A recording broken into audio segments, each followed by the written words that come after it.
Ada pertanyaan, kita sering mengalami pikiran yang kotor.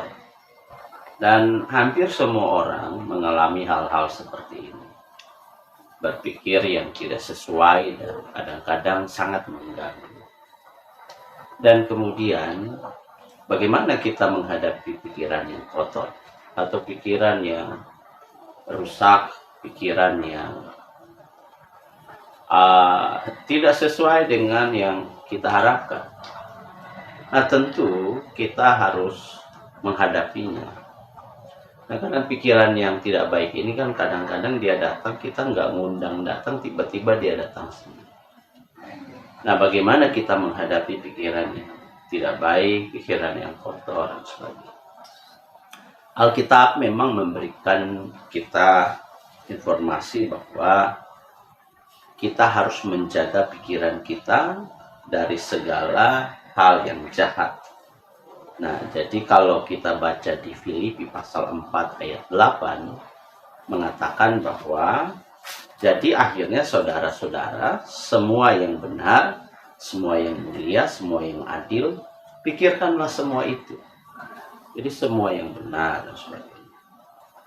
Nah, kita punya tanggung jawab untuk memiliki pikiran yang selalu terjaga dan selalu terpelihara, tetap baik, tidak punya rencana jahat, tidak punya pikiran-pikiran kotor dan sebagainya. Tetapi kadang-kadang kan kita kesulitan menghadapinya. Nah, bagaimana agar kita bisa menghadapi pikiran yang kotor?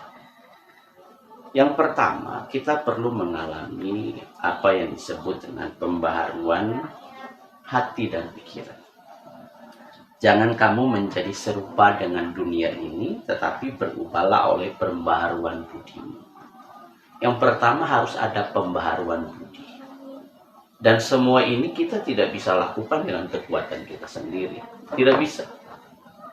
Hanya oleh kekuatan dan pertolongan Tuhan kita bisa menghadapi dan mengalahkan pikiran-pikiran yang kotor. Nah, pembaharuan budi dan pikiran ini bisa terjadi kalau seseorang mengalami pembaharuan melalui firman Tuhan. Dia percaya bahwa Yesus Kristus adalah anak Allah, Tuhan dan Juru Selamat. Dari situlah dia memulai start sebuah kehidupan yang baru, di mana seluruh hidupnya mulai diproses, diperbaharui, agar dia menunjukkan karakter dan perilaku Kristus. Nah, yang kedua perlu dilakukan adalah perlu adanya kita selalu berpikir sesuai dengan apa yang Tuhan mau. Ketika pikiran-pikiran yang tidak benar itu datang, kita mulai dengan berpikir hal-hal yang membangun, hal-hal yang mulia, hal-hal yang ajaib. Karena kita harus paham betul bahwa kita ini diciptakan serupa segambar dengan Allah.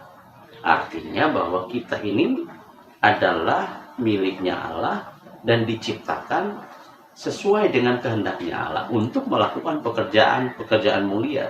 Tentu di dalamnya juga pikiran-pikiran mulia. Yang berikut, berjaga-jagalah terhadap pintu masuknya pikiran-pikiran yang tidak baik.